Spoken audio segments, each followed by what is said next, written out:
Profe, ¿y el trabajo? Ahí estamos. ¿Qué cosa?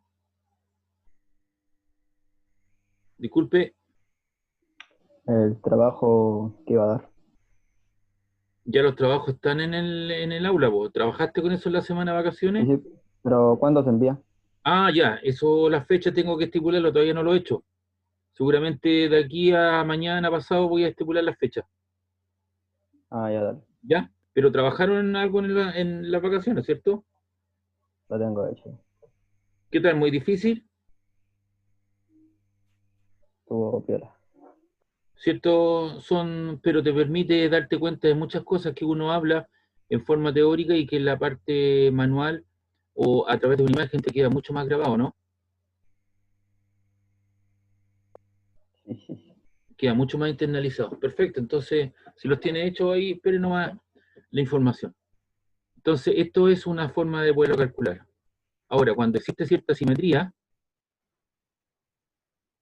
bueno, el campo magnético total será, debido a Biot-Savart, será ni sub 0i partido por 4pi. Todo esto es constante, por lo tanto sale fuera de esa integral que es una suma de todos los elementos de corriente, ¿cierto? Que llevan una porción de los elementos de longitud que llevan una corriente. Pero seguramente esto lo estoy presentando, seguramente esto no lo voy a evaluar, pero sí lo que voy a evaluar es el Ampere. Y existe otro método para poder calcular, ¿cierto?, el campo magnético usando una ley que se llama la ley de Ampere y que nos permite obtener dicho campo de una forma mucho más simple cuando existen condiciones de simetría. Entonces tú lo que tienes acá es un alambre recto, acá lo que tú tenías con Biot-Savart, que tú lo puedes generar para cualquier forma de alambre, ¿ya? Cualquier tipo de forma de alambre. En cambio, cuando existe una cierta simetría, tú puedes encerrar, ¿cierto?, ese alambre mediante un círculo de radio R, la porción de corriente, y tomas un elemento de longitud y tomas el alambre, ¿cierto? Con tu mano derecha, es como tomar un lápiz y tú das la curvatura a tus dedos, que indica la dirección campo magnético, y el dedito gordo apuntaría, ¿cierto?, hacia la derecha, ¿cierto?, en cuestión. Entonces, esa es la dirección del campo magnético.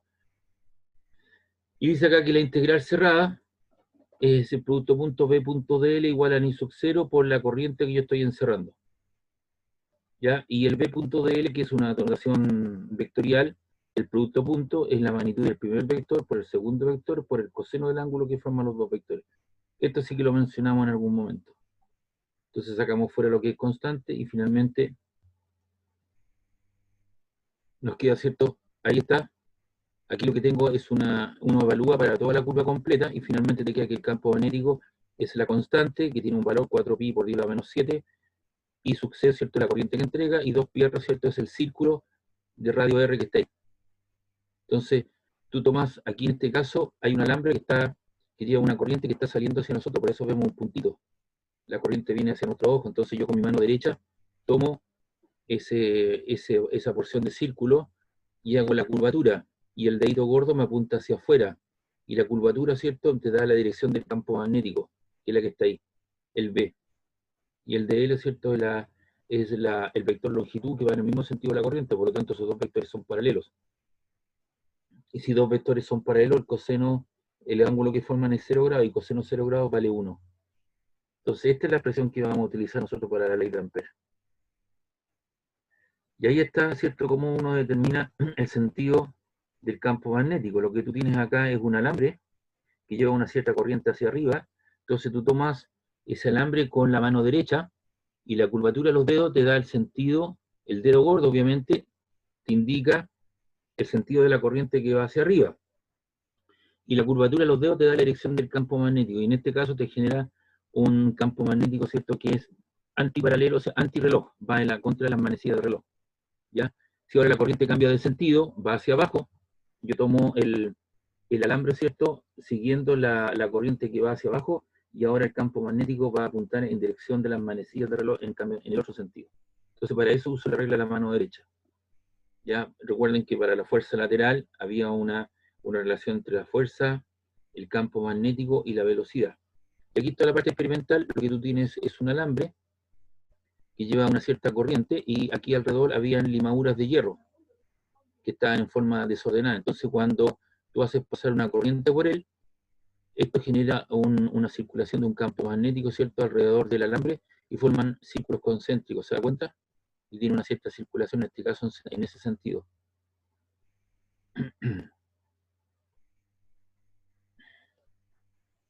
Entonces en este momento, no sé si han escuchado la información, han visto, pero hay un debilitamiento muy grande del campo magnético en la zona del Atlántico, ahí a la altura del Río de la Plata. Se está produciendo un debilitamiento muy grande del campo magnético. Hay una alteración grande que los tipos han detectado, incluso hasta ausencia de él. Recuerden que el campo magnético lo que le hace a la Tierra, ¿cierto?, es proteger, ¿cierto?, la Tierra de los embates que producen, ¿cierto?, todas las partículas que llegan con carga hacia la Tierra. Nos protege, ¿cierto?, de todos los rayos solares, de ozono y todo ese tipo de cosas. Y hay un cierto debilitamiento. Se está investigando y posiblemente a lo mejor va a cambiar de posición el campo magnético. Hay una cierta tendencia, un cierto corrimiento. Cuando tú tengas un alambre coaxial, el campo magnético viene dado por esa expresión, la corriente partido por 2πr cuadrado, donde R, ¿cierto?, es el radio del círculo que tú denotas, y R, ¿cierto?, es el radio interior. Y vale 2, vale B, es igual a I partido por 2πr en el exterior. ¿Ya? Eso es para un alambre coaxial que lleva una cierta corriente. Entonces tú puedes medir el campo magnético al interior mediante esta expresión, y en el exterior te vale 2πr, donde R, ¿cierto?, es el radio del círculo que tú denotas o anotas en cuestión para poder evaluar el campo magnético. En el caso de un solenoide, ¿qué es lo que es un solenoide, ¿cierto?, es un arrollamiento de alambre, todos juntos, que te forman una cuestión de tipo tubular, y en el interior de ese solenoide el campo magnético es uniforme. Ahí está la línea azul, y ese campo magnético viene dado por la siguiente expresión: N por nu sub 0 I, el interior del solenoide. ¿Y N qué es lo que es? Ese N es el número de espiras por unidad de longitud, y es la corriente que encierra, y nu sub 0, ¿cierto?, es la constante de permitividad del medio. También existe el toroide. El toroide, ¿cierto?, es una argolla metálica. Aquí viene la corriente, entra un alambre, tú haces un enrollamiento de alambre lo más continuo posible, y finalmente ese enrollamiento sale hacia allá. Entonces tienes un radio, ese toroide, esa argolla, tiene un radio interior A, tiene un radio interior B, y evalúas el campo magnético a una parte intermedia R, donde R, ¿cierto?, es mayor que A y menor que B. Entonces, para casos particulares, el R menor que A, ¿cierto?, el campo magnético vale 0, no existe corriente a través del círculo. Para un círculo que tú hagas aquí, estás encerrando corriente. Para un radio mayor que B, B vale 0, la corriente que entra igual a la que sale. Y si B menos A es menor que el radio medio, el B es uniforme en el interior. Para un radio intermedio, entre A y B, el campo magnético es igual a nu sub 0 por N por I, partido por 2πr, donde I sub C, la corriente la corriente, ¿cierto?, que está encerrando es el número de vueltas por la corriente que lleva. Ahí sería la corriente encerrada, sería I sub C, que corresponde al número de vueltas por la corriente en cuestión. Entonces podemos tener la información para poder evaluar el campo magnético en un toroide, para poderlo evaluar en un solenoide y en un cable coaxial. Entonces aquí tenemos algunas demostraciones. El campo magnético calculado por un alambre recto largo que transporta una corriente I a puntos interiores y puntos exteriores. Para un radio menor que el radio del alambre, el campo magnético tiene esa estructura, y para un radio mayor, sería mayor que el radio, el B tendría un nu sub 0I partido por 2πr. Y el campo magnético, ¿cierto?, digamos, de acuerdo a los radios, estarían aumentando linealmente hacia arriba, y para un radio, ¿cierto?, que va aumentando, ya saliéndose desde el punto del radio, en los exteriores, el campo magnético va disminuyendo inversamente proporcional a la distancia en cuestión. Ese sería el comportamiento, ¿cierto?, del campo magnético en función del radio, de la distancia radial, es decir, en función de esta distancia. Y aquí tenemos el caso general, en que la curva de integración, aquí hay una curva de integración al azar, está encerrando ahí cuántos alambres, hay uno, está el 1, el 2, el 3, el 4 y el 5, dos de ellos, ¿cierto?, la corriente viene saliendo hacia afuera, la corriente está entrando, la corriente viene saliendo, y esta va la corriente entrando. Obviamente la corriente que se está encerrando por esta curva, ¿cierto?, esta línea encerrada, ¿cierto?, este sentido de integración, solamente está encerrando la corriente I1, I2 y 3.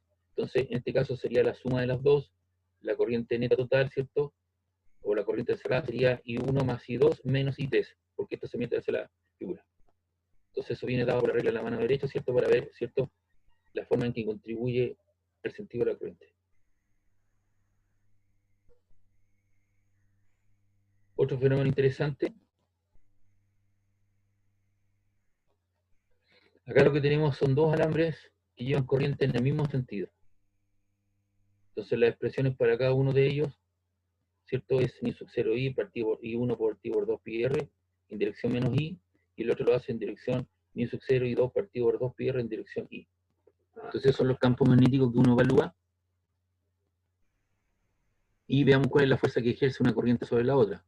Entonces aquí tienen la fuerza F1, que sería la corriente por el vector de longitud, cruz B, el seno del ángulo vale pi medio, entonces te queda nu sub 0 por el valor de las corrientes partido por 2 pi r en dirección menos j, y lo mismo sucede para el otro alambre. ¿Ya? Y si tú te das cuenta, estas fuerzas que están aquí son de igual magnitud, pero sentido contrario. Es decir, son iguales de sentido contrario. Es decir, lo que pasa aquí es que los alambres para corrientes, si esto es j, ¿cierto? Para dos alambres que llevan corriente en el mismo sentido, estos alambres tienden a juntarse. Y si yo tengo dos alambres que llevan corriente en sentido contrario, tienden a separarse. Por esa razón, tú en la cercanía de tu casa hay un poste, y ese poste, ¿cierto?, tiene una cierta separación y tiene unos hoyitos, el poste, para colocar, ¿cierto?, un fierro por donde pasan los cables. La distancia de separación de esos hoyitos no es que a alguien se le ocurrió colocar los hoyitos ahí. Los tipos saben el valor de para las fuerzas, ¿cierto? Saben el valor de las corrientes que van a pasar por los dos cables. Y si son de igual sentido, sentido contrario, normalmente van en igual sentido. Entonces, obviamente los cables tienden a juntarse. Entonces, esos cables hay que tensionarlos con unas máquinas especiales.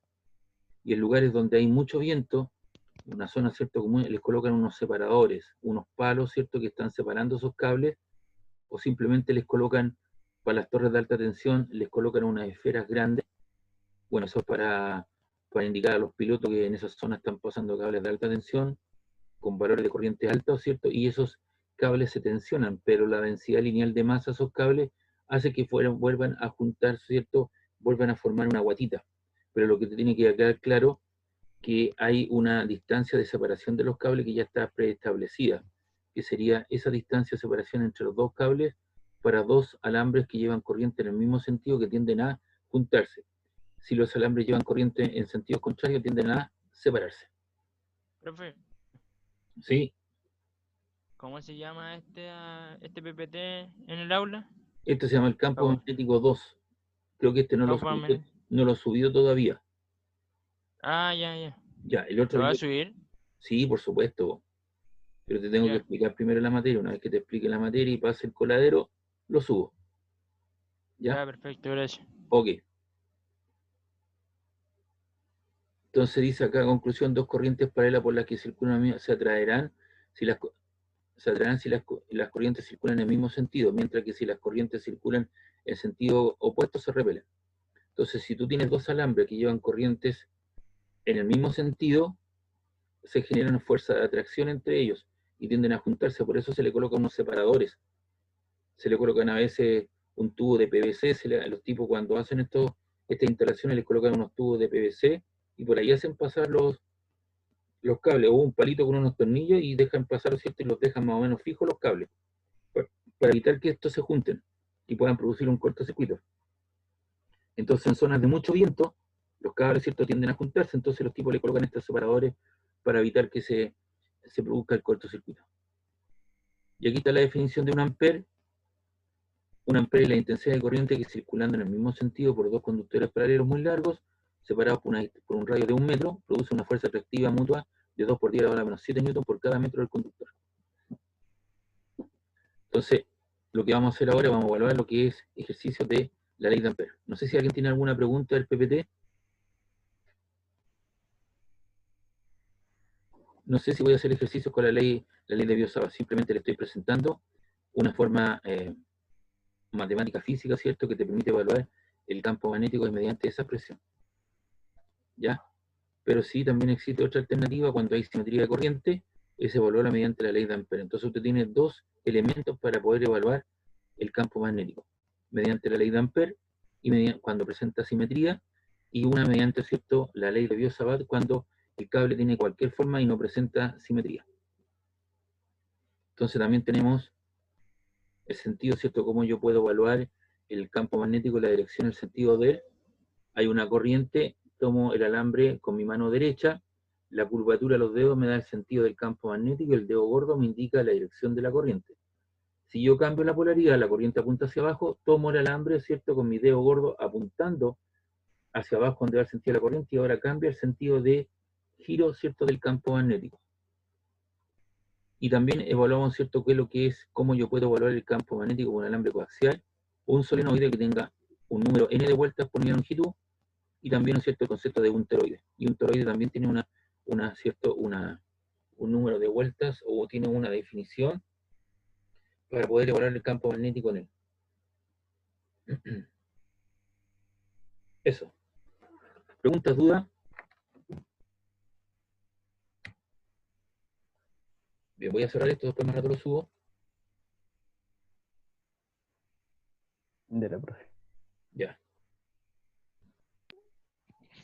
Profe, ¿Sí? pero ya lo subió al aula. Po. ¿Está en el aula? Sí, pues está el 1 y el 2 Ah, perfecto. en la carpeta Nociones Básicas de Magnetismo. Ya, perfecto. Muchas gracias. Oye, nosotros habíamos revisado todos estos problemas de ejercicios. Lo habíamos hecho en clase antes de irnos de vacaciones.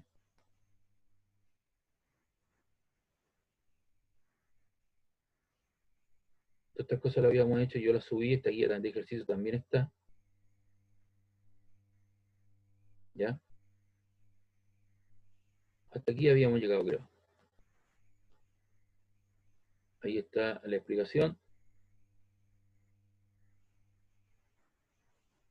Ese problema también lo habíamos hecho. Y este otro también. ¿Qué es lo que se esperó evaluar con todos estos problemas? La fuerza lateral sobre una carga y sobre un alambre. ¿Cierto? Fundamentalmente. Y algunas aplicaciones en cuestión. ¿Ya?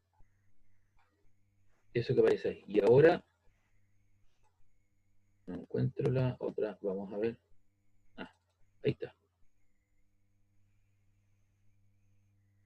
Aquí les puse, esta es la clase de hoy, les puse otro ejercicio que tiene que ver con la continuidad de lo anterior. ¿Ya? Y además de eso, ¿cierto? Aparecen algunos otros problemas que tienen que ver con, ya los voy a explicar, todos estos problemas son nuevos. Se los agregué, están resueltos para ver una continuidad del trabajo. Pero hoy día vamos a evaluar fundamentalmente ejercicios que tienen que ver con la ley de Ampère, que son varios problemas que aparecen de aquí hacia abajo, que están listos. Por eso hice la separación. Hasta ahí. Entonces, le agregué algunos problemas adicionales que los vamos a evaluar, los vamos a dar a conocer. Aquí hay, si tú te das cuenta, hay un sistema referencial, está el eje X, el eje Y y el eje Z. Entonces hay una partícula con carga negativa menos 1,6 por 10 elevado a la menos 19 culón, y de masa 1,7 por 10 elevado a la 27 kilogramos, entra con una velocidad v sub i, ahí entra, con una velocidad, ¿cierto?, en una región del espacio en la que existe un campo magnético de menos 0,5 K Tesla, porque hacia afuera está el vector unitario, el Z, y hacia adentro está el menos Z, por lo tanto lo que coloqué ahí fueron las cruces. Esas cruces, ¿cierto?, lo que significa que está entrando perpendicular a la pizarra, a nuestra hoja. Entonces tengo la carga, tengo la velocidad y tengo el campo magnético. Entonces, obviamente va a sufrir una fuerza lateral que lo desvía, que tiene la siguiente expresión. Es la carga por la velocidad v plus v. La carga es negativa, el vector velocidad, ¿cierto?, va hacia la derecha, el campo magnético se pone hacia la pizarra, por eso es menos K, y si tú haces I cruz K, ¿cierto?, te queda menos J. Es decir, cuando vienes acá, si yo ocupo la regla de la mano derecha, el campo magnético, ¿cierto?, apunta hacia la mano izquierda, el campo magnético apunta hacia el interior, la velocidad, ¿cierto?, apunta hacia nuestra derecha, y la fuerza debería, ¿cierto?, apuntar hacia arriba. Pero eso sucede para una carga de tipo positiva. Como esta es una carga negativa, se deflecta, ¿cierto?, y comienza, la fuerza, ¿cierto?, comienza a apuntar hacia abajo y hace que esto vaya describiendo un círculo de radio R y comienza a girar en sentido reloj. ¿Por qué razón? Porque la carga es negativa. Si la carga fuese positiva, esto estaría girando, ¿cierto?, en sentido antirreloj y estaría, ¿cierto?, girando en este punto hacia arriba. Estaría girando de esa manera. Ahí, si la carga fuese positiva. Pero como es negativa, apunta hacia abajo. Y la fuerza, ¿cierto?, es igual a la masa por la aceleración centrípeta, que ya dijimos que era la masa de la partícula por la velocidad por la cual viene, partícula radio de giro, y si tú evalúas, puedes determinar la velocidad, ¿cierto?, que es la magnitud o módulo de la carga por el campo magnético del radio partido por la masa. Si tú sustituyes los valores, te queda 14,12 por 10 a la 6 metros partido por segundo. Entonces, dibuje la fuerza que ejerce el campo sobre la partícula en el instante inicial y la trayectoria que sigue esto. Ahí está dibujada la fuerza lateral, apunta hacia abajo y describe un círculo de radio R. Y dice calcular la velocidad V con la que entró a partir de la segunda ley de Newton. Y ahí está, ¿cierto?, el campo magnético y la velocidad con la cual entra, que me dio un valor de tanto. También se calcula aquí el periodo. Recuerda que el periodo es ¿qué es lo que es el periodo? Es el tiempo que demora la partícula en dar una vuelta completa. Entonces, recuerda que la velocidad es distancia partida por tiempo. La distancia es 2πr, que es el perímetro. El perímetro de esto es lo que recorre, una vuelta completa.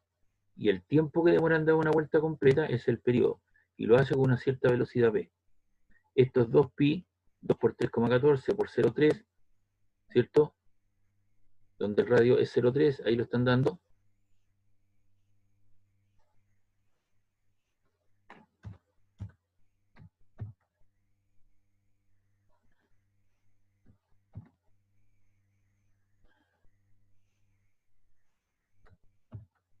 Esto es 0,3 metros.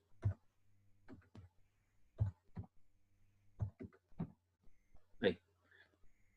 Entonces te queda 2 por 0,3 partido por la velocidad que la calculamos, 14,12 por 10 a la 6, y eso te queda 1,34 por 10 a la menos 7 segundos. Y la frecuencia es 2pi partido por el periodo.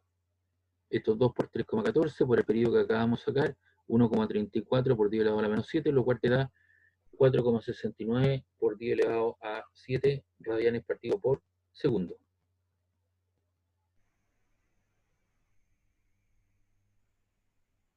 Entonces,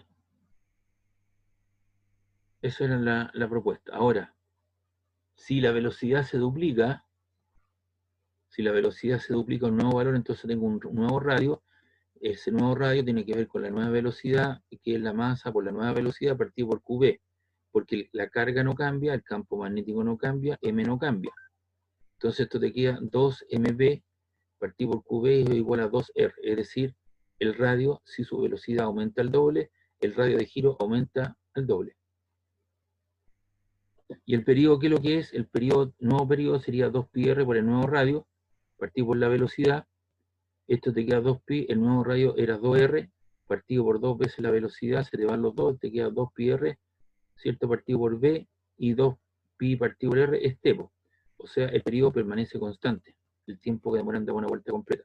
Entonces, cuando su velocidad se duplica, la velocidad con la cual entra, se duplica el radio de giro, pero el periodo, que es el tiempo que demora en dar una vuelta completa, no cambia, es decir, permanece constante. Entonces aquí vamos a agregar una pregunta. Esto sería letra B. Lo vamos a hacer la pregunta.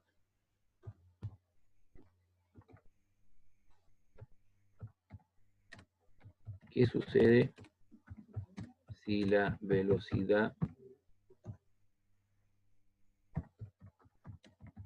de la partícula aumenta el doble? ¿Qué sucede si la velocidad de la partícula aumenta al doble? ¿Cierto? Con su radio y su periodo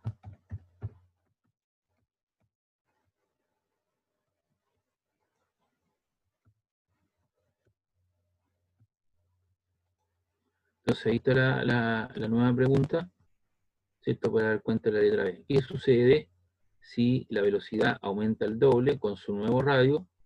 Aumenta el doble, ya lo dijimos, y su periodo permanece constante.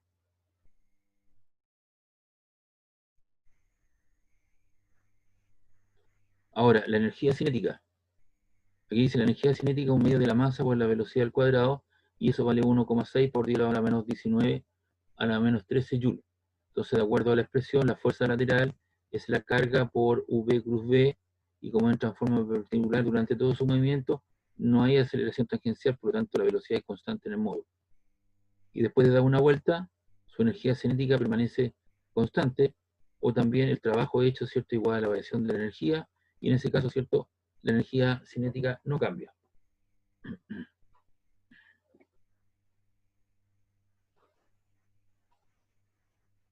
Aquí tenemos otro tipo de problema, que no lo había hecho. Dice que hay un electrón que es lanzado, no sé si hay alguna pregunta en lo anterior.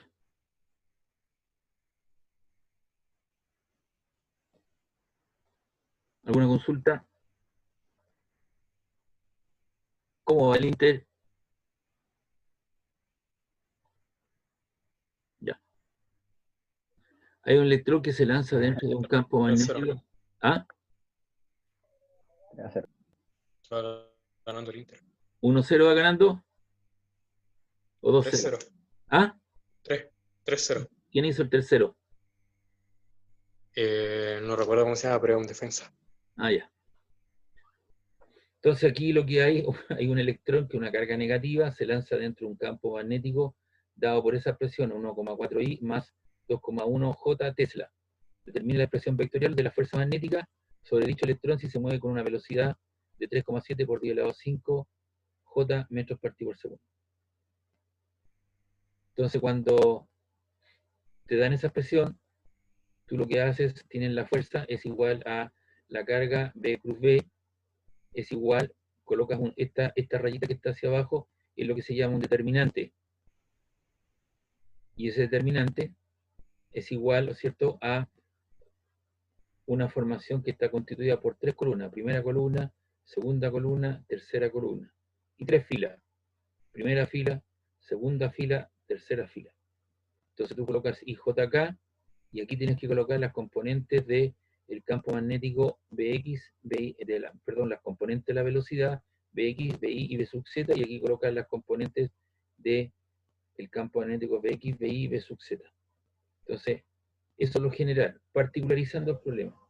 Obviamente la velocidad B sub X vale 0 porque va en la J, entonces aquí colocas, con la J colocas 3,7 por 10 elevado a 5 y la otra no tiene, si no tiene K, rellenas con 0, si no tiene I, rellenas con 0. El campo magnético tiene dos componentes, una I y la otra con J, entonces el I va aquí, y el J va acá, y el 0 va acá. Entonces lo que generaste fue una determinante de tres filas, primera fila, segunda fila, tercera fila, por tres columnas, primera columna, segunda columna, tercera columna. ¿Cómo se desarrolla eso? ¿Cómo se desarrolla eso? Voy a tratar de hacerlo en una hoja aparte.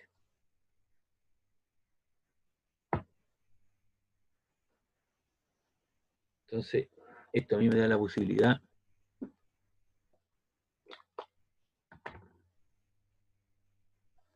de colocar el determinante de 1, 3 por 3. Ahí colocamos I, JK. Vamos a colocarle los sombreritos chinos. Y esto es K.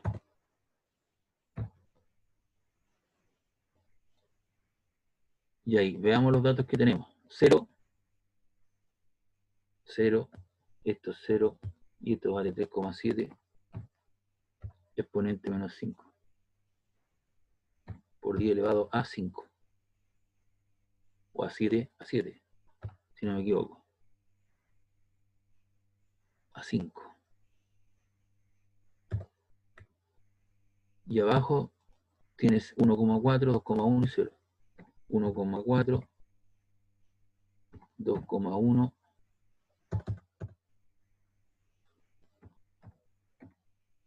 y 0. Ahí tú generaste una determinante 3 por 3. Tienes 3 columnas por 3 filas.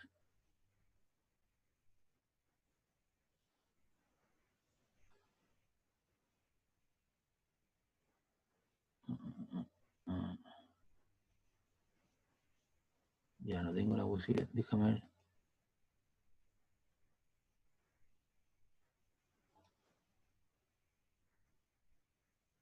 Ahí.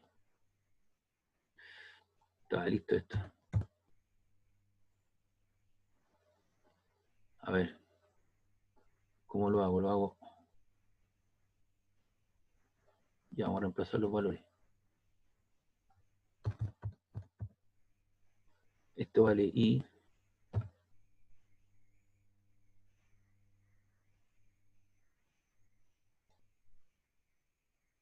Esto vale J. Esto vale K.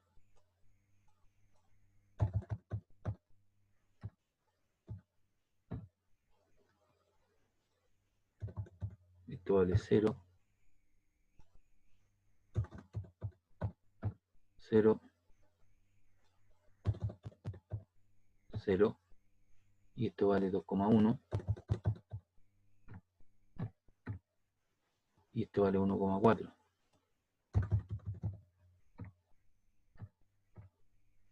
Y este vale 3,7 por 10 elevado a 5. Lo vamos a colocar mejor de esta forma. Ahí. Tú lo que tienes ahí es una determinante de 3 por 3, 3 filas por 3 columnas. Entonces esto se puede rebajar.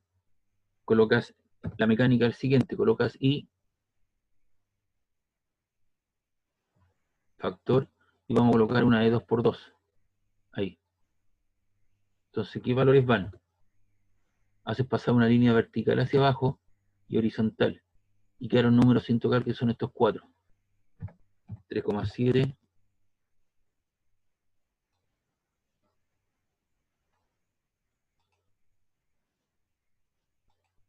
por 10 elevado a 5, te quedó el 0. Esto vale 2,1 y este te vale 0. El segundo siempre por definición es negativo. Entonces ahí colocas el J.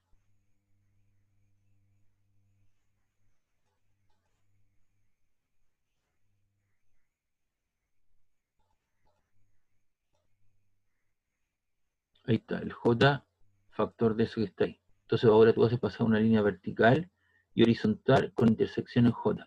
Y hay números que quedaron sin tocar. ¿Cuáles fueron los números? 0, el otro es 1,4,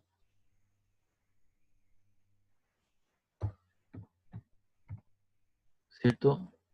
Y el otro te queda 0, 0. El tercero es positivo.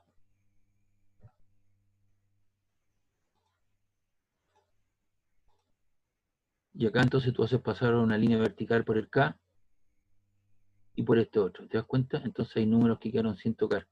0, el otro número es 1,4,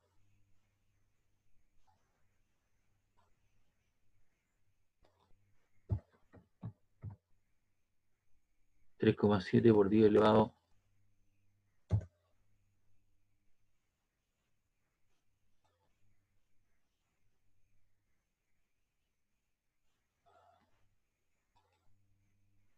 lo colocas ahí. Y los otros, ¿cierto? Fueron 2,1. Y ahí están los valores. Entonces, mediante esta mecánica de trabajo, que es por Sarrus, ¿cierto? Tú logras determinar o bajar en un grado este determinante de 3 por 3. Primera fila, primera columna, segunda columna, tercera columna, primera fila, segunda fila, tercera fila. Y logras reducir una de 3 por 3 a una de 2 columnas por 2 filas. 2 columnas por 2 filas. 2 columnas por 2 filas. Y colocas I, J y K. El K, el J siempre es negativo. Entonces, ¿cómo se trabaja esto? Colocas ahí colocas el i y multiplicas cruzado. 3,7 exponente 5 por 0. Es el primero, ¿cierto? Lo multiplicas por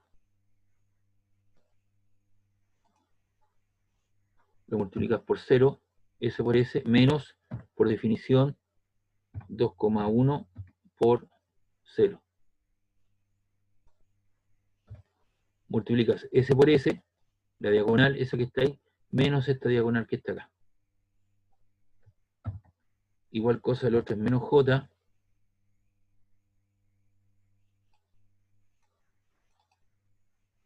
Y multiplicas 0 por 0, factor de 0 por 0, la primera diagonal, esa que está ahí,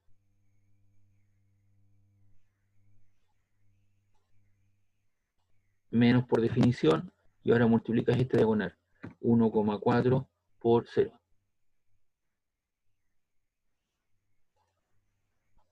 Y cierras paréntesis. Igual el otro es más K,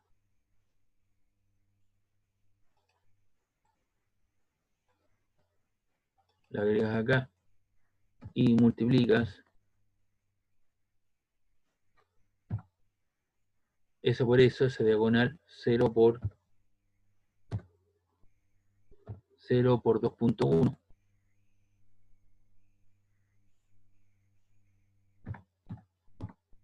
¿Cierto? Menos ese diagonal, 1,4 por ese valor que es 3,7 exponente a la 5. Y ahí está. Entonces colocas igual el i factor de 3,7 por 0 te queda 0, desaparece, y 2 por 1 te queda 0.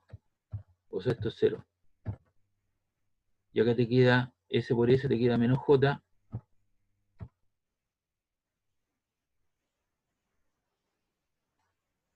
Cero por 0, 0, menos 1,4 por 0 te queda 0. Y esto te queda más K,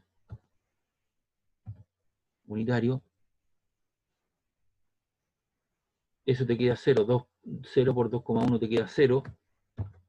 Y el otro te queda menos 1,4 por 3,7.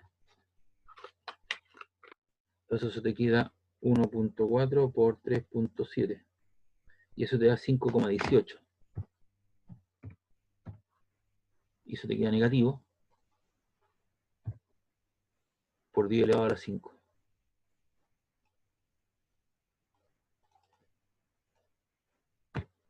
Y ahí estaría.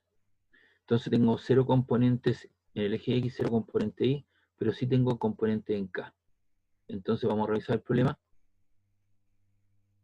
Entonces ahora tengo que llevar la expresión, desarrollamos el paréntesis. Entonces ahora vamos a decir lo siguiente. Esto que está aquí, ¿cierto? Es B cruz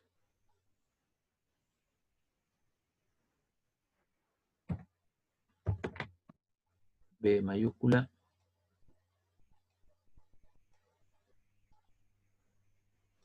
esto corresponde al determinante, ¿cierto? De B cruz B.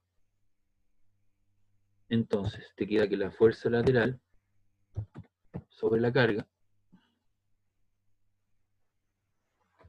es igual a la carga, ¿cierto? Y la carga, ¿cuánto era? 1,6 por 10 a la menos 19 menos 1,6 exponente por 10 elevado a la menos 19. Y eso multiplicado por B cruz B, que es esto que aparece ahí.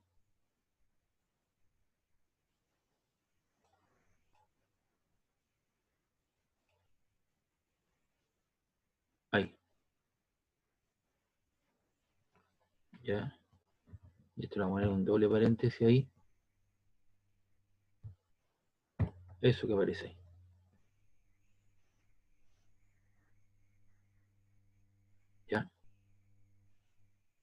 Entonces tú comprenderás que 0 por algo, si tú multiplicas 1,6 por 0 te queda 0, 1,6 por eso te queda 0, entonces multiplicas, eso te queda menos con menos te queda más, y multiplicas 1,6 exponente menos 19 por menos 5,18 exponente 5.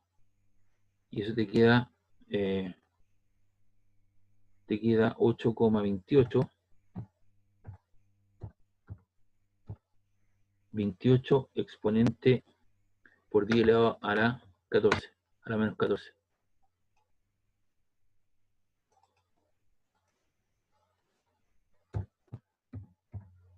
Y te queda con el vector unitario acá.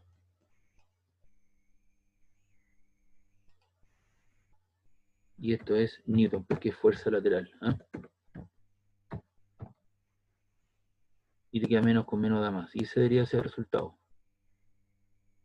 Te queda 8,28, aquí lo aproximaron a 8,3 por 10 elevado a menos 14 K Newton. El 8,28 lo aproximaron a 8,3 por 10 elevado a la menos 14 K Newton. Y esa es la forma de poder trabajar una determinante 3x3 a una de 2x2. ¿Les colocó esta resolución ahí en el problema o no? Para que sepan cómo se obtuvo el Sí. resultado. Esto Sí, es, profe. esto es manejar o Profe, cierto determinante. Escúchenme. Ustedes tienen que saber determinante porque ustedes van a tener que analizar el circuito eléctrico. Nosotros no lo alcanzamos, no lo vimos esa cosa. Y para poder determinar las corrientes en un circuito eléctrico, tú tienes varias posibilidades cuando tienes. Si tienes dos variables, X e Y, ¿ya? Igual 4 y X menos Y igual 6, eso lo puedes usar mediante sustitución, igualación y reducción. Pero cuando ya tienes tres coordenadas, X, Y y Z, entonces tienes tres ecuaciones, tres componentes, tienes tres corrientes en un circuito eléctrico. Entonces, tú puedes usar sustitución, igualación, reducción y la regla de Kramer, que es lo que yo estoy haciendo acá. Por eso le estoy enseñando este proceso. Entonces tú ordenas las cosas como I, J, K y colocas las componentes de las cosas que hayan acompañando ahí a J y K, como en este caso el campo magnético no tiene una componente a lo largo del eje Y, rellenas con 0. Pero si tiene una J y esto tiene un K, y si no tiene K, rellenas con 0. Esa era la velocidad. El campo magnético tenía dos componentes. La tercera que faltaba acá rellenabas con 0. Esto era 1,4i y 2,1j. Por eso lo pusiste en forma ordenadita. Entonces te construiste una determinante de 3x3. 3 columnas por 3 filas. Y eso tú lo reduces mediante un ordenamiento, que es una de las técnicas de trabajo. Colocas el primero i, colocas el segundo j y colocas el tercero k. El j siempre es negativo usando este método. Y tú haces lo siguiente, como estás acompañando el i, haces pasar una línea virtual en forma vertical y en forma horizontal.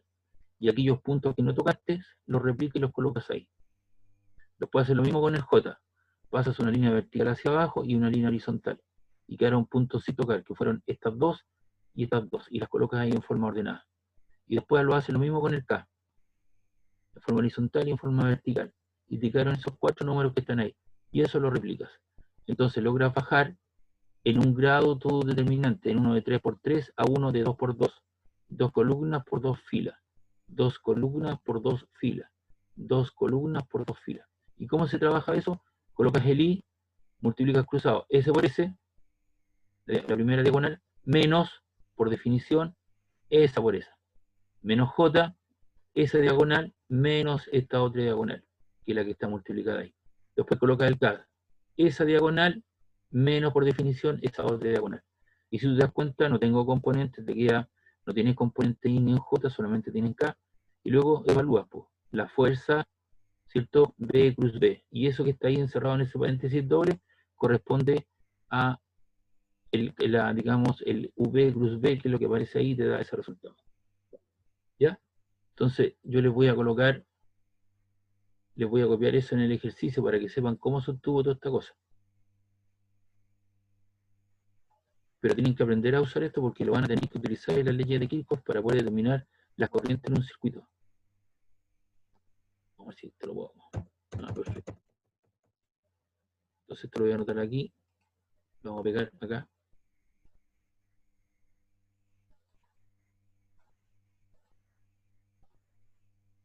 Ahí está el desarrollo entonces.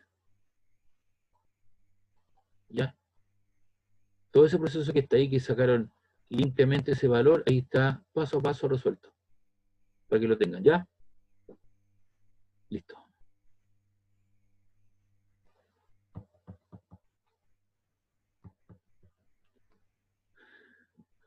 Ya. Lo mismo hay aquí, esto se lo puede dejar de tarea, dice un protón, una partícula positiva, se está moviendo con una velocidad que tiene una sola componente, 6 por 10 elevado a 6 J metros por partido por segundo, en una región del espacio en donde el campo magnético es expresado por la ecuación B igual a 3I menos 1,5 J más 2 K. ¿Cuál es la magnitud de la aceleración? Usted sabe que la fuerza, ¿cierto?, magnética es del tipo QB cruz B, y eso es igual a la masa por la aceleración también. Entonces la aceleración, ¿cuánto le queda? Tú divides acá la aceleración, te queda la carga B cruz B partido por la masa. Eso lo pasas para el otro lado y te queda la aceleración. Entonces colocas la carga de la partícula partido por su masa y tienes que generar el B cruz B. Y ahí está el determinante. Colocas IJ acá y las componentes de la velocidad solamente tengo en I, J no tengo, ni K tampoco, y el campo magnético su valor es 3I menos 1,5 y 2. Entonces va a desarrollar lo mismo, usted desarrolla el determinante, coloca A, desarrolla ese valor y lo multiplica por el desarrollo de todo ese determinante de 3 por 3 a una de 2 por 2. Y debería darle un valor de 14,87 por 10 elevado a 14. Tiene que hacer todo este proceso que está ahí. Entonces yo se los dejo de tarea. No sé si hay alguna consulta, alguna pregunta. Entonces usted de aquí en adelante va a tener sustitución, igualación, reducción y también por Kramer. Que usted puede determinar, ¿cierto?, las corrientes en un circuito aplicando las leyes de Kirchhoff. Que es lo que normalmente se hace.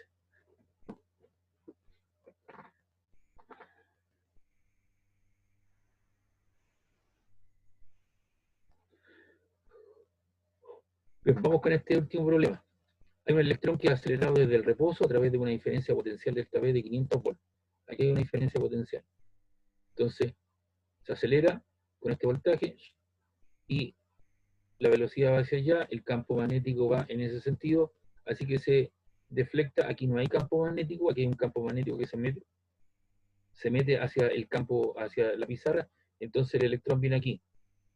¡Pum! Se acelera mediante una diferencia potencial de 500 volts y veamos, la velocidad viene hacia la derecha, el campo magnético va para arriba, va para adentro, ¿cierto? Y la fuerza magnética va hacia arriba, pero eso es para una carga positiva. Como es un electrón, ¿cierto? Se deflecta hacia abajo generando un círculo de radio R y se deflecta hacia abajo. Entonces ingresa dentro de un campo magnético B uniforme, es el que está ahí. Este campo hace que la partícula recorra media revolución en un tiempo de 2 nanosegundos. Todo este tiempo que está aquí, 2 nanosegundos. Y 2 nanos son 2 por 10 elevado a la menos 9 segundos. Y preguntan cuál es el radio de curvatura. Entonces, en primer lugar, se determina la velocidad. Y ya dijimos, ¿cierto?, en algún momento, que la energía cinética acá, ¿cierto?, es igual a la otra energía que era delta U, ¿no? Que era la variación de la energía en cuestión. La variación de la energía potencial. Entonces, el K, eso es un medio de la masa por la velocidad al cuadrado.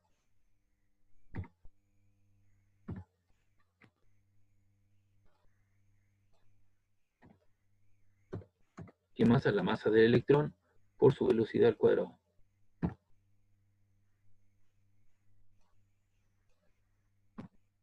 Y eso es igual a la energía potencial eléctrica, delta U, ¿cierto? Es igual a la carga del electrón por su diferencia potencial.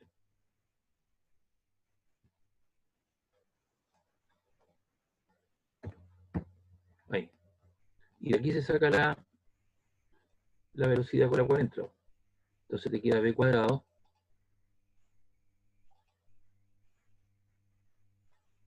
Te queda B cuadrado. La masa está multiplicando, va ascendiendo y el 2 pasa arriba. Entonces esto te queda 2 por Q por delta V. Y eso está dividido por la masa. ¿De quién? Del electrón. Como yo no quiero la velocidad al cuadrado, Entonces vamos a multiplicar y vamos a aplicar raíz, ¿cierto? Vamos a aplicar raíz a ambos costados. Al aplicar raíz a ambos costados se te queda b igual a la raíz de toda esa expresión que aparece ahí.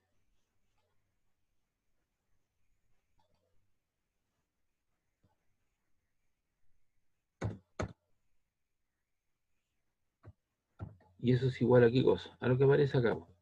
Eso es la raíz. Reemplacemos los datos, vamos a la ecuaciente, la carga, eso es 2 por la carga de electrón por 1,6, ¿cierto? Por 10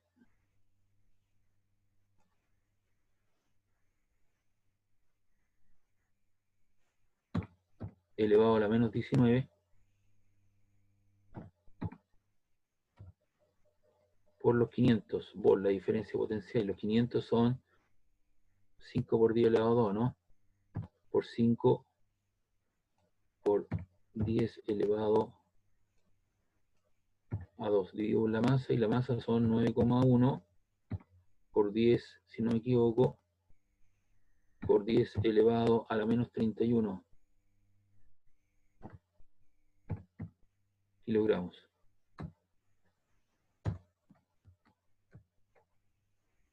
¿Ya? Y eso te queda un valor de, voy a chequear los valores, son 5, 9 por 10, no, ya, está bien. Y eso debería darte la raíz de,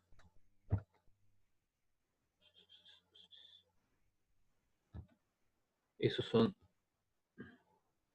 2 por 1,6, son 3,2 por 5, igual te queda 16 por 10 elevado a la menos 17. Y eso dividido, estos son 16 por 10 exponente a la menos 17, a la menos 17 dividido por 9,1 exponente menos 31.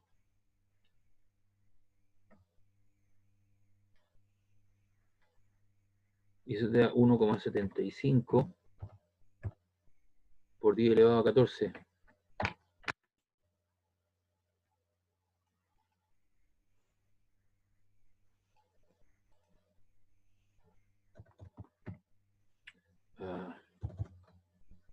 Por 10 elevado a 14. Y la raíz de eso, la raíz de 1,75 exponente 14, igual, eso te da 1, 2, 3, 4, 5, 6, 7, 1,32, 28 por 10 elevado a 7.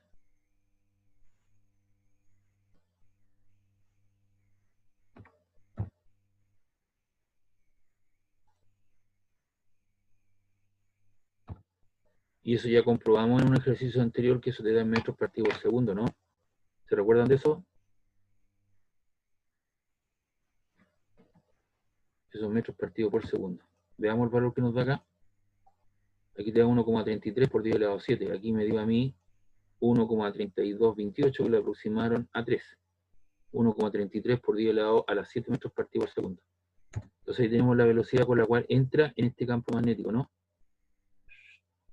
La variación de la energía eléctrica, ¿cierto? Que es el producto del electrón por la diferencia de voltaje, se transforma en energía cinética de movimiento necesaria para que ésta se deflecte y gire, ¿cierto? Describiendo un círculo de radio R.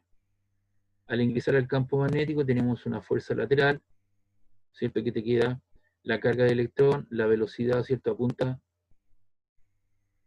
La velocidad apunta hacia la derecha, y el campo magnético se mete hacia la pizarra al interior, así que te queda negativo, te queda el módulo de la carga por su velocidad, por el campo magnético, y te queda I cruz menos K que te da J, negativo. Ese módulo de la fuerza, ¿cierto?, es la necesaria y suficiente para que escriba un círculo de radio R. Es decir, la fuerza igual a la masa por la velocidad al cuadrado, y finalmente te queda el radio de giro, que es la que está ahí.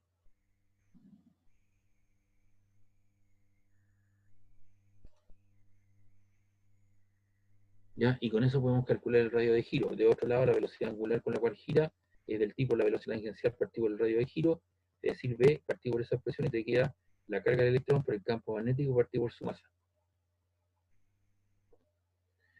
Y el periodo, ¿cierto? La velocidad angular es igual a esa expresión. De aquí, ¿cierto? Sacamos la masa del electrón está dividiendo, pasa multiplicando, y la carga del electrón que está multiplicando pasa al otro lado dividiendo. Entonces, tengo 2pi por la masa del electrón partido por la carga del electrón por el tiempo. ¿Qué tiempo? El tiempo que demora en dar un semicírculo, desde ese punto hasta ese punto. Y eso vale 4 por 10 a la menos 9 segundos. Eran 2 nanosegundos. ¿Ya? Y ahí está el 10 a la menos 9. Y eso te da un valor de 8,93 por 10 a la menos 3 telas. Y si uno reemplaza los valores, podemos obtener, ¿no es cierto?, el radio del círculo descrito como el producto de la masa del electrón por su velocidad, que ya la calculábamos, la carga del electrón que conocía y el campo magnético que nos daban, que era 8,93 por 10 a la menos 3, y por lo tanto nos da un radio de 8,43 milímetros. ¿Pregunta, duda?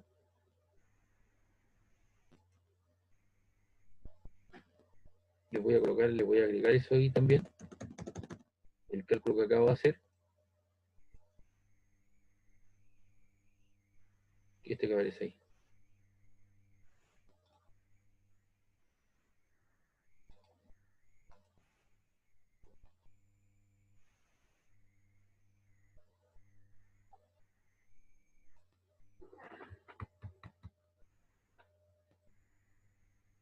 Ahí está. ¿Pregunta, duda de esta parte? Esto fue como reciclar un poco lo que ya habíamos visto anteriormente. Por eso cuando aquí me salté y dije que eso era equivalente a toda esa expresión que está ahí, equivalente a metro cuadrado, segundo cuadrado, y sale como metro partido por segundo, lo vimos en la primera patita de los ejercicios, que tiene que ver, ¿cierto?, con la primera parte de los ejercicios que habíamos realizado, el documento anterior. Bien, vamos a trabajar entonces ahora con la ley de Ampère, que son estos ejercicios. Por eso le puse el PPT asociado hoy día, el campo magnético 2, tiene que ver con la ley de Ampère. Entonces, dice, sabemos que por un solenoide, ya sabemos lo que es un solenoide, es un enrollamiento de alambre al vacío de 5 centímetros circula una corriente eléctrica de 2 amperes y el campo magnético creado en su interior es 0,1 Tesla. ¿De cuántas espiras está compuesto el solenoide? Entonces me dan el largo, que vale 5 centímetros, eso lo paso a metros, 0,05 metros, la corriente es de 12 amperes, el campo magnético vale 0,1 T, y la constante de permitividad del medio es 4pi por 10 a menos 7 metros kilogramos partido por coulomb cuadrado, y nos pide el número de vueltas. Entonces, me voy a salir de aquí un poquito.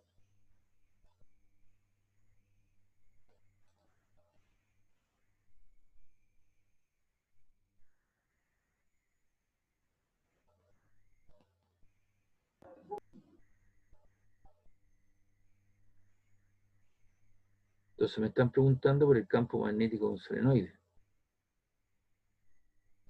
Y ahí tenemos un solenoide. ¿Cuál es la expresión para él? Ahí está.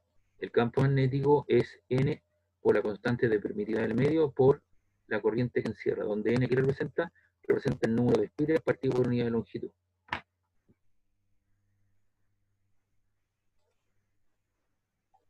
Entonces aquí tenemos, el campo magnético es mi sub 0 por I por N, donde N es el número de vueltas y la corriente que encierra por unidad de longitud. Y ahí despejo N.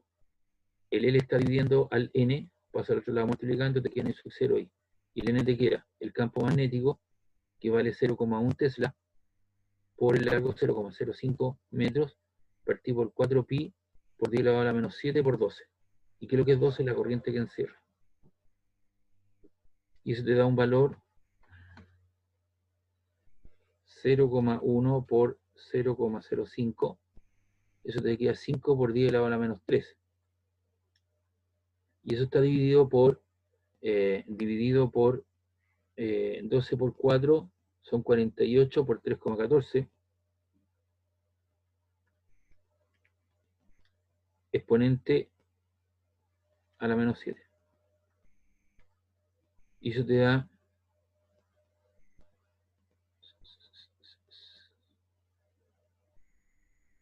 A ver, eso da...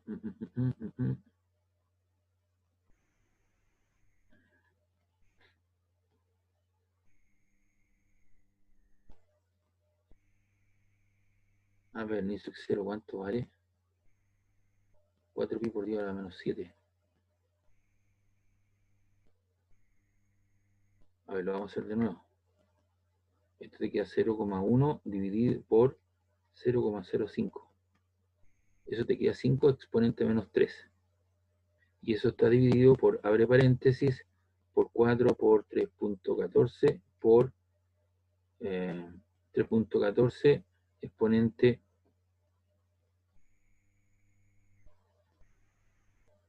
3.14 por exponente elevado a la menos 7 por 12. Cerramos paréntesis, igual. Y eso nos queda 331,74. O sea, casi 332 espiras.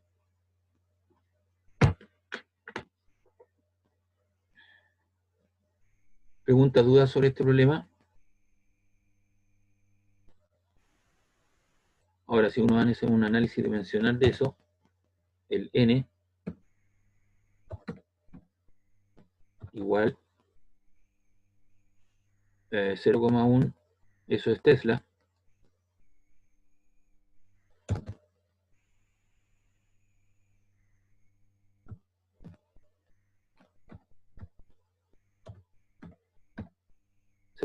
Tesla, y eso lo vamos a multiplicar por 0,05 metros,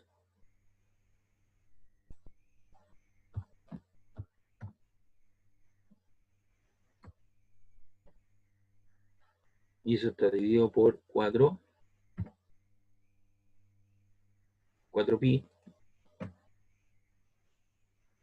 4 por 3.14,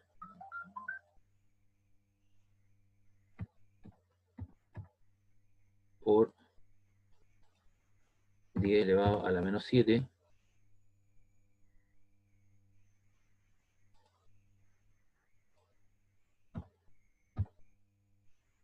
¿cierto? Y esto tiene unidades. Esto es Tesla metro.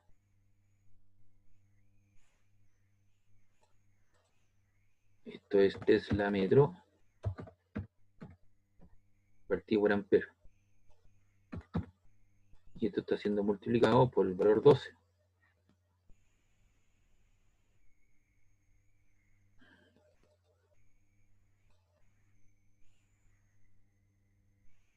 No, si eso no va ahí. Esto va aquí.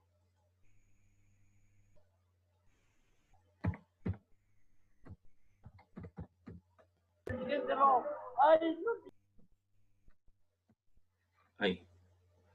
Entonces, si tú te das cuenta, tengo ese metro. Bueno, vamos a empezar por aquí. Se te va el ampere, con el ampere se te van. El Tesla con el Tesla también se van.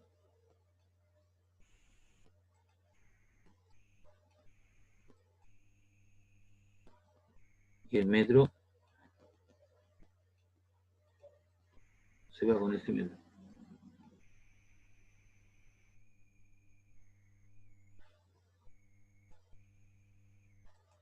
Ahí está. Entonces eso te queda aproximadamente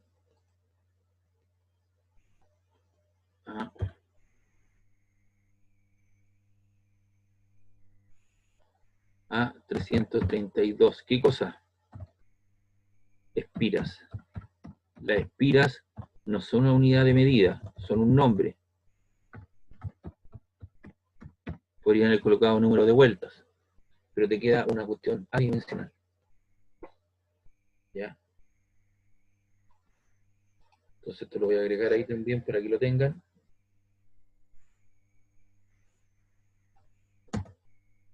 Y se lo voy a agregar. Más que nada, ¿cierto? Lo que estoy haciendo es hacer un análisis dimensional del problema.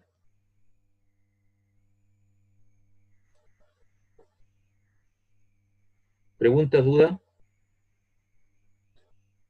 ¿Consulta? Bien, vamos con el problema 3. Dice que hay una corriente rectilínea que crea un campo magnético de 4 por 10 a la menos 4 Tesla en un punto situado a 3 centímetros de dicha corriente. ¿Cuál es la intensidad de la corriente eléctrica? ¿Hacia dónde está dirigido el campo magnético? En los puntos situados a la derecha y a la izquierda del conductor rectilíneo. Si el conductor se encuentra orientado verticalmente, la intensidad asciende hacia arriba. Entonces, el campo magnético es 4 por 10 a la menos 4 Tesla, el radio 3 centímetros, eso lo divido en 100, te queda 3 exponente a la menos 2.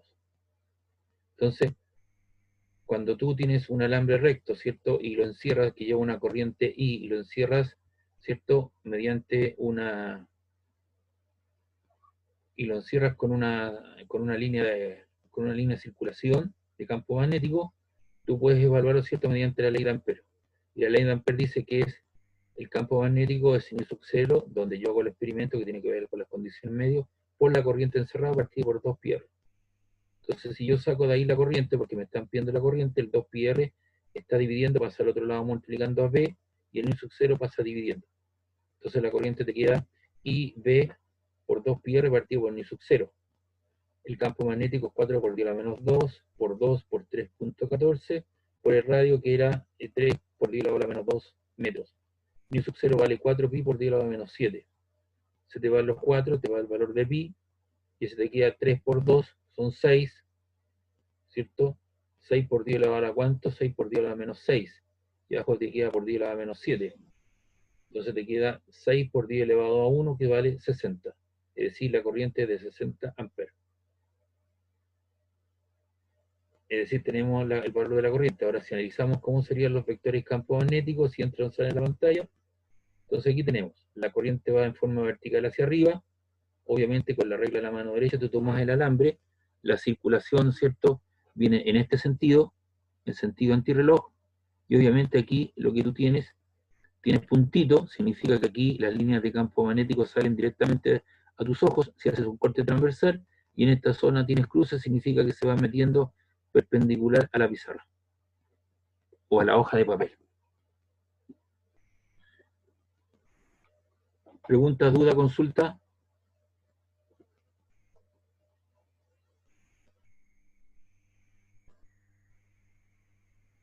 No, profe. Ya. ¿Cómo van? ¿3-0?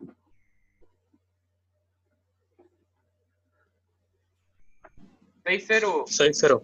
Ah, ¿cómo 6-0, hombre? Van 6-0, profe. ¿En serio? A ver, lo voy a preguntar. Ah, máquina. No les creo. A ver, voy a ir a ver. Espérame. Está mi hijo al otro lado. Si nos crea un 7 para todos, ya, buena, No, un 100, pues, perro.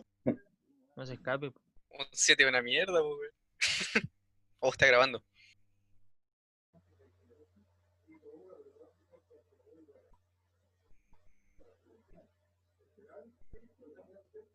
Igual el equipo está al punto del descenso.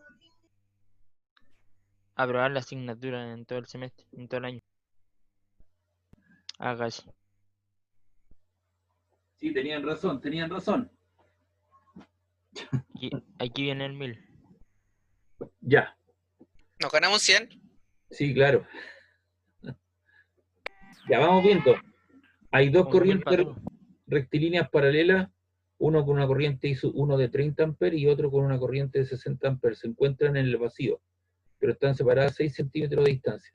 Determinar el valor del campo magnético generado en un punto situado en medio de ambas corrientes. Si I sub 1 y sub 2 tienen el mismo sentido, I sub 1 y sub 2 no tienen el mismo sentido.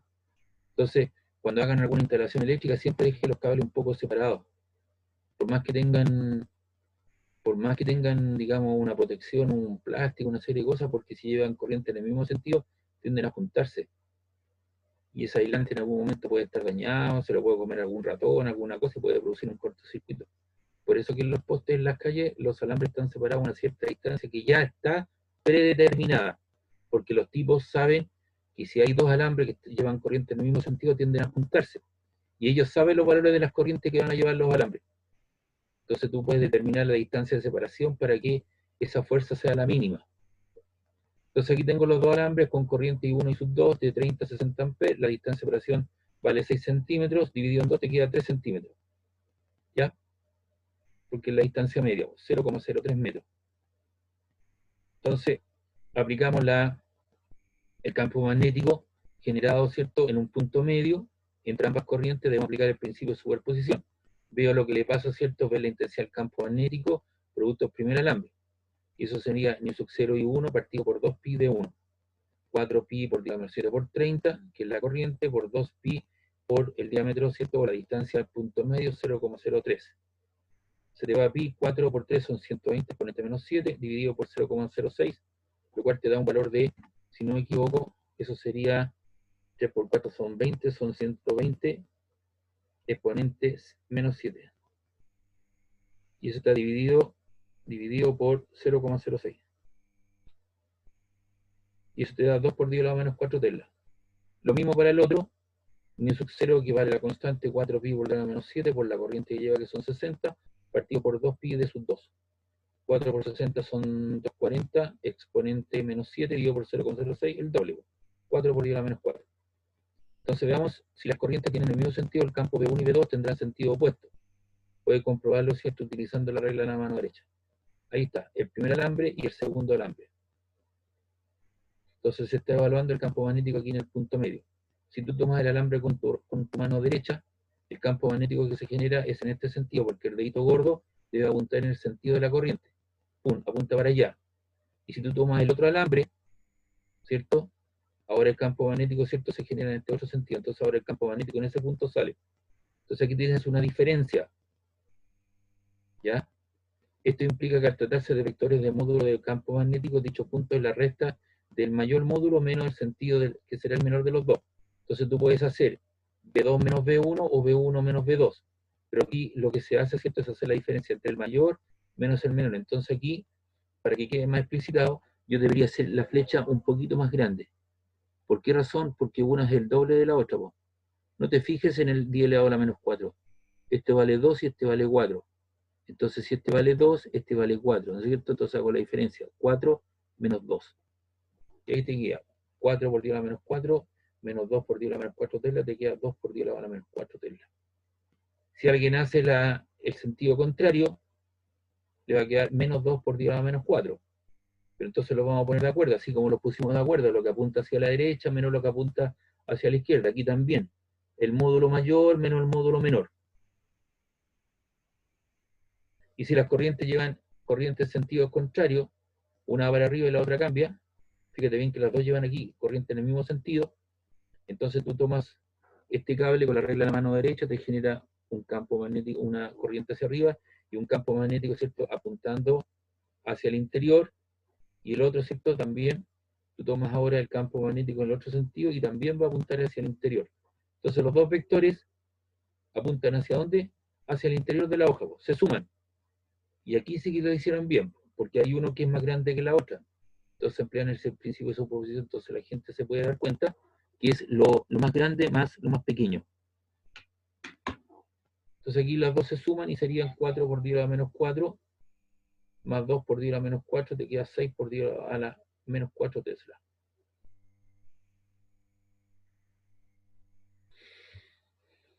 ¿Pregunta, duda?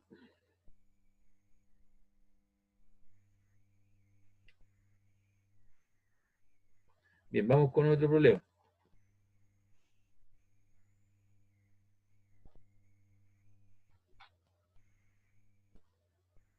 Dice, ¿en qué punto situado, próximo a dos corrientes rectilíneas separadas 50 centímetros, situadas en el vacío, cuyas intensidades circulan en el mismo sentido y sus respectivos valores son de 2 y 4 amperes, se anula el campo magnético? La distancia de separación son 50 centímetros, 0,5 metros, la corriente del primero 2 y 4 amperes, y que tengo que encontrar a qué distancia, ¿cierto?, se hace cero el campo magnético. Entonces, si llamamos B al campo magnético creado por una corriente I1 y B2 al creado por la corriente I2, ocupando el principio de superposición, el campo magnético B creado por cada punto próximo será la suma de todas ellas, porque los dos apuntan en la misma dirección, ¿verdad? En el mismo sentido, que sería este valor. Entonces, obviamente, yo lo que quiero, ¿cierto?, de los dos van para arriba, los dos, ¿cierto?, deberían en el mismo sentido. Entonces tengo que el campo magnético total será la suma de ellos. Si queremos que calcular el campo en que se anula el campo magnético, entonces la suma de ambos debería ser igual a 0, ¿Por qué se lo están pidiendo? El punto, ¿cierto?, en el cual el campo magnético se hace cero, entonces te queda B1 más B2, pasa eso hacia el otro lado, entonces te queda que B1 igual a menos B2. Es decir, B1 y B2 deben tener el mismo módulo y dirección, aunque sentido opuesto. Si realizamos el esquema en el que aplicamos la regla de la mano derecha, nos damos cuenta que el único sitio donde B1 y B2 tienen sentido opuesto es entre ambas corrientes, es decir, no los exteriores. Porque aquí, ¿cierto?, si tú evalúas el campo magnético producto de los dos, en este lado, en el lado derecho del primero, se van a sumar. Y si tú lo haces acá, también se van a sumar. Y la única posibilidad en que se pueden restar es en el punto medio, entre las corrientes. Si llamamos de la distancia de separación, esto será de 1 más de 2. Esta distancia de 50 centímetros. La suma de dos de ellas debería darme 50. 25, 25, alguien me dirá. O 30 y 20, no lo sé, las ecuaciones me lo indicarán. Entonces aquí tengo una diferencia entre los campos magnéticos. Entonces para que B1 sea igual a B2, tengo mi sub 0 por I1 partido por 2 pi de 1 es igual a mi sub 0 I sub 2 partido por 2 pi sub 2. Y la distancia D es la suma de ambas. Entonces borramos ahí el mi sub 0 2 pi porque se elimina, están ambos lados de la igualdad, te queda aquí I sub 1 partido por D1 es igual a I sub 2 partido por D sub 2 y la distancia D es la suma de ambos. Las corrientes valen 2, 4, esto es de 1 de 2 y esto te queda 0,5, que era los 50 centímetros. Es de 1 más de 2, entonces tiene un sistema de 2 ecuaciones con toda incógnita. Entonces te queda 2 de 1 es igual a 4 partido por D sub 2. Pero D sub 2, si tú lo separas de acá, te queda 0,5 menos de 1, entonces dejas en función de todo de 1. Y multiplicas cruzado, 2 por 0,5 te queda 1, menos 2 de 1, eso es igual a 4 de 1. Y de ahí logras, pasas eso para allá, te queda 6 de 1, es igual a 1, o sea que de 1 vale un sexto, o sea 0,17. Y si después colocas en esta expresión, por ejemplo, 0,5, que es la suma total, es 0,17, la diferencia te da de sub 2, 0,33.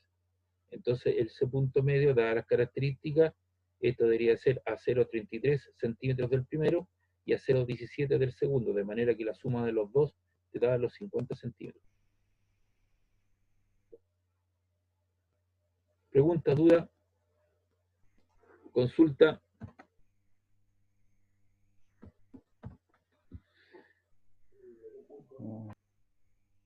Bien, aquí dice que hay una intensidad de 4 amperes circula por un solenoide de 25 centímetros. Entonces tengo que ir a ver un solenoide para estar seguro. Entonces aquí tenemos el solenoide, la expresión. Entonces eso lo tengo que tener en mente, que el campo magnético es el número de vueltas partido por la longitud por nu sub 0 por I, donde I la corriente que se está haciendo encerrada.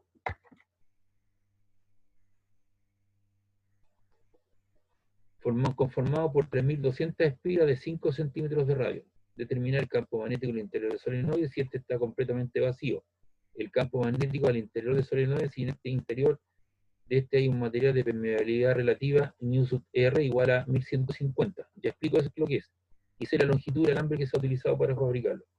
La corriente que lleva es de 4 amperes, el largo es 25 centímetros, 0,25 metros. Ahí. Tiene un número de vueltas de 3.200 espiras y el radio son 5 centímetros, 0,05 metros. Entonces aplicamos la noción del campo magnético para un solenoide que tiene un número n de vueltas, ¿cierto? Donde n representa el número de vueltas partido por unidad de longitud. Mu, ¿cierto? Es el coeficiente de permeabilidad, ¿cierto? Magnética y la corriente. Entonces, donde mu es la permeabilidad magnética del medio donde se encuentra el interior del solenoide. Dado que este material es el vacío, se cumple que la constante de permeabilidad magnética es igual a la constante de permeabilidad magnética en el vacío, 4pi por 10 a la menos 7. Por lo tanto, si uno sustituye los valores, B es 4pi por 10 a la menos 7, que es la constante, y es la corriente que lleva, n es el número de vueltas, y el largo 0,25, lo cual te da lugar a 0,064 Tesla. O 6,4 por 10 a la menos 2 Tesla. Luego nos dice en el campo magnético interior del solenoide si hay un material con permeabilidad magnética relativa 1150. Entonces en esta ocasión el solenoide posee en el interior un material distinto del vacío del que conocemos su permeabilidad magnética relativa. En este caso podemos aplicar la definición de la permeabilidad magnética. lo cual establece que la permeabilidad magnética es la permeabilidad relativa partido por multiplicado por la permeabilidad en el vacío. Entonces, mu, te queda la multiplicación de la permeabilidad relativa, que vale 1150, por mu sub 0, que vale 4pi por 10 a la menos 7. La corriente que lleva es 4, el número de vueltas son 3200 y el largo es 0,25. Y eso te da un B igual a 73,6 Tesla. Entonces, fíjense bien, el valor en el vacío y el valor, si yo le coloco, ¿cierto?, en el interior un material, ¿cierto?, de una cierta permeabilidad magnética. Aumenta considerablemente el campo magnético al interior de un solenoide. Lo mismo sucedía con un condensador. Un condensador de áreas A y distancia de separación, si está en el vacío, tiene una cierta capacidad. Si yo le coloco un elemento entre las placas de una cierta conductividad térmica acá, aumentaba cada veces el valor de su capacidad respecto al vacío. Aquí también, pues, de 0,064 Tesla pasó a 73,6 Tesla. Y por último nos piden hallar la longitud del alambre que se ha utilizado para fabricarlo. Si cada espira tiene un radio de 0,05 metros, aplicando la expresión de la longitud de una circunferencia L igual a 2πr, podemos calcular cuánto alambre se necesita para construir una espira. El largo de una espira es 2πr, ¿cierto? Y eso te da 2 por pi por 0,05, 0,31 metros. Y si hay 3200 espiras, multiplico las 3200 espiras por el largo de una de ellas y te queda 3200 por 0,31, por lo tanto yo necesito 992 metros para formar cierto ese solenoide. Y eso es lo que hacen los tipos cuando tú tienes que mandar a hacer un embobinado de un motor, de un generador. Entonces los tipos tienen que saber cuántos metros de alambre y ellos van contando el número de vueltas. Por ejemplo, aquí tendrían que considerar 3200 espiras y abarcar un alambre. Si cada alambre tiene un radio de 0,05 metros, deberían tener casi 1 kilómetro de alambre para poder formar ese solenoide en cuestión. ¿Preguntas, dudas, chiquillos?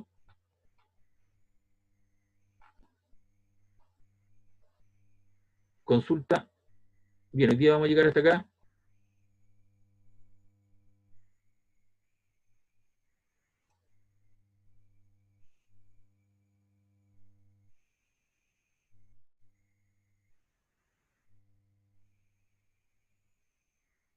Preguntas, consultas, dudas.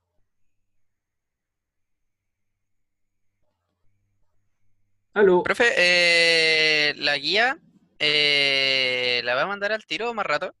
esta que acabo de ver. Sí, o ya está, ¿cierto? Sí, pues esta la voy a subir ahora al tiro con la otra.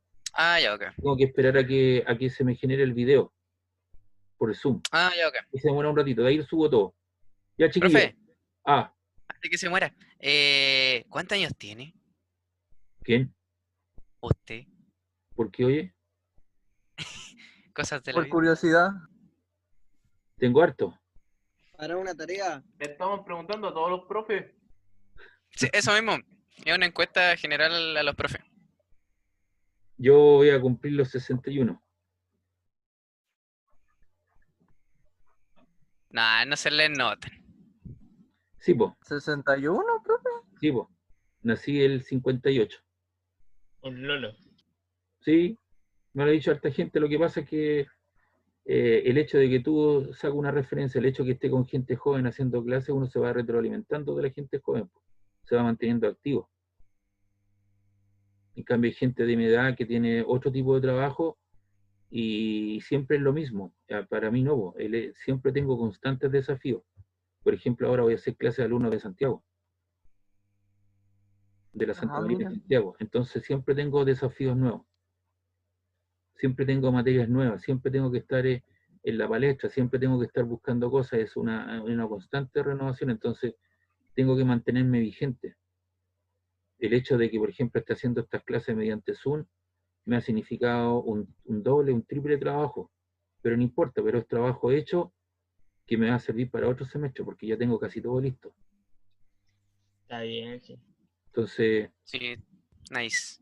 Está bien, está bien. Crack. estoy haciendo clases, empecé como haciendo clases a los 24 años, como ayudante en la Católica del Paraíso. Entonces y trabajo acá con ustedes, trabajo en la Valparaíso, trabajo en la UPLA, trabajo en un colegio y en la UDLA. Ya, y a partir del año pasado estoy haciendo clases en la Universidad de Santa María, pero en Santiago. Simplemente un crack. Pero ya les dije ya, pues a mí me permite tener vigencia, me buscan para los trabajos y uno tiene que tratar de ser bueno en lo suyo. Y tiene que estar en un constante estudio. Y eso es lo que le va a pasar a usted. Si usted quiere ser un instalador para hacer pololo y pega con título, lo puede hacer, ¿Va a sobrevivir? Sí. Pero si usted quiere destacar en los demás y quiere sacar su ingeniería, o si quiere trabajar en una empresa de alto nivel, va a tener que ir a curso, va a tener que hacer cosas y va a depender de usted. Les voy a contar otra cosa para que vayan tomando idea. Pues yo estudié mi licenciatura, hice 6 años mi licenciatura en la Católica y en forma paralela saqué mi profesión de profesor de física. Y el año 2014 saqué mi magíster en enseñanza de la ciencia. Me falta un año para sacar el doctorado. Meo título. Sí, pues. Inmenso. Sí, pues por eso te digo yo que uno tiene que hacer la diferencia. Yo, chicos, les voy a comentar, pues, aprovechando esto, vengo de un cerro Valparaíso, estudié con crédito fiscal, terminé de pagar el año 2000 mi crédito fiscal, y vengo de un liceo de un barrio, del Cerro Barón, y tuve muy malos profesores, salvo uno o dos, y me tuve que reinventar de nuevo en la universidad, me di cuenta que no sabía casi nada. Entonces hoy día yo trato de hacer una pega, por lo menos que sea de una calidad y que mis alumnos aprendan algo, ¿me entiendes tú? Y no ser un chantosquivo. Pero para eso uno se tiene que preparar en el tiempo y transmitir la información. Y por lo menos yo he tenido, pareciera ser una buena acogida con usted, porque yo estoy viendo ahí, tengo un promedio entre 18, 20, 22, a veces hay más personas. En cambio, en otros cursos, en las mañanas, yo tengo el trabajo con 2 o 3 personas de un grupo de 40. Y lo que he hecho durante todo el semestre. Eso. Ya, chicos, nos vemos. Que Ya, estén bien. profe. Chao, cuídense. Acuérdate Profe, del cuídese. Profe, tome agua. Ya, chao.